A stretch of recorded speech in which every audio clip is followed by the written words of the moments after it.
Germany just made a huge change to the master's application process for Indian students. So if you're planning to apply to Germany from 2027 onwards, do watch this video. Now on 29th of June 2026, APS India came up with a notification stating that Indian students from certain undergraduate degrees from certain academic backgrounds would now need to take a new test called the dMAT for their APS process. Now in this video, I'll be covering everything there is to know about the dMAT exam. Who needs to take it, who might be exempt, what is the syllabus, what is the cost, what is the registration process, and much more. So do watch this video till the end. Hi, my name is Amya. I'm an MBA from the University of Toronto and I've helped hundreds of students get into the world's top ranked universities.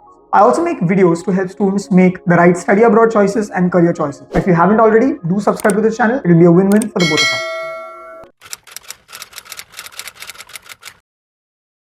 Okay, so let's begin with this. Why has Germany even introduced this test in the first place? Well, over the last few years, the number of Indian students applying for master's programs to Germany has actually skyrocketed. And yes, there were a lot of talented students who applied, but there were also a lot of students who were of low academic caliber who applied. Now, the problem is that Indian universities grade students differently. Some universities grade very leniently, other universities are very harsh in their grading. And so two students who have same grades on paper, but from different universities cannot be evaluated on the same footing. So it started becoming difficult for APS and German universities to figure out which student is good and which is not just on the basis of their college GPA, which is exactly why they have introduced the dMAT, which is an academic aptitude test. Now, the dMAT is actually conducted by the g.a.s.t. It's the same body that conducts both the test DAF as well as the test AS. Remember guys that this is only an aptitude test. It's not an eligibility test and it is a part of your APS application. So what does this mean? Well, it means that if you aren't already eligible for the APS certificate, then just by doing well in this dMAT test, you won't automatically become eligible for APS. You need to separately be eligible for APS and you need to do well in the dMAT, and only after both those things will you actually get your APS certificate for master's programs to Germany.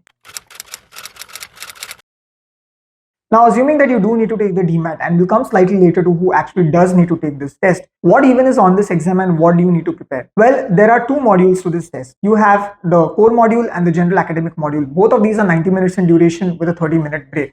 The core module consists of questions from figure sequences, mathematical sequences, and Latin squares. These are exactly the type of questions that you'd see on an IQ test, which test your cognitive and analytical skills. The general academic module, on the other hand, has questions from your undergraduate degree. It's a test of whether you can apply concepts from your undergraduate degree to actual problems that you will face in your field. Now, before you start to panic, let me tell you that I've actually seen quite a few questions on the dMAT from the technical section. And what I can tell you is this, that you don't actually have to memorize concepts or formulas. The dMAT actually will give you the entire concepts and formulas in the exam itself. You just have to go through them and apply those to the questions that follow. The whole exam is objective in nature, only MCQs, no subjective questions in both the modules. Now, if you want some practice for this exam, then the g.a.s.t. has actually uploaded some practice questions. I'll share the link in the description for you to go and check out. Just remember that the announcement was made on 29 June 2026. Today we are on 1st of July, so there are hardly any questions uploaded. You'll have to keep checking the website going forward for further practice material.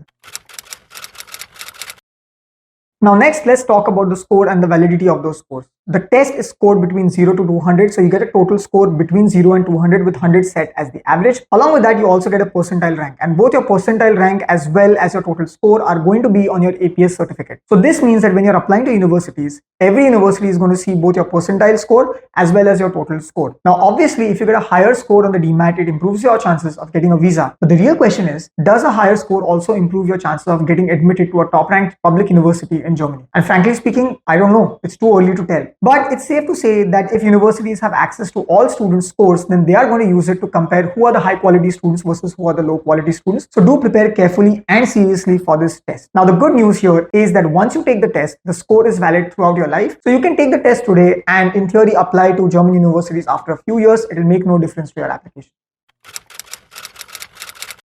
Now the part that you've been waiting for. Do you need to take the dMAT? Well, if you ship your APS application before 29 June, which is on or before 28th of June, then you don't need to take the dMAT. But if you ship your application on 29 June or after 29 June, then you might need to take the dMAT depending upon your undergraduate degree. So there are three categories of students who need to take the dMAT if they've shipped their APS application on or after 29 June. Category 1, engineering, which includes fields like mechanical, electrical, civil, and computer science engineering. Category 2, commerce, accounting, finance, and economics, which includes those who have degrees like a BCom, a BA in economics, or a BSc in economics. And category 3, business and management, which includes those degrees such as a BBA, BMS, BMM, etc. Now, in addition to this, there are two categories of students who may not have to take the dMAT. I say may not because the APS lists specific cases under these two categories where the student will need to and will not need to take the dMAT. Category 1, interdisciplinary fields. These are fields such as computer science, IT, and biotechnology, where the APS document clearly lists which degree holders do and do not need to take the dMAT. And category 2, fields requiring a separate assessment. These are fields such as hotel management and travel and tourism, where APS says that they need to do a separate assessment of your degree to provide a decision on whether or not you need to take the dMAT. Now, I know all of this can sound very confusing, which is why I'm sharing APS's entire list using a link in the description. Now, I want to be crystal clear about one thing. Whether or not you need to take the dMAT depends entirely on your undergraduate degree, not on the postgraduate degree that you're applying to. So in theory, two students applying to the same postgraduate degree but with different undergraduate degrees might find themselves on the opposite spectrum of the dMAT requirement rule.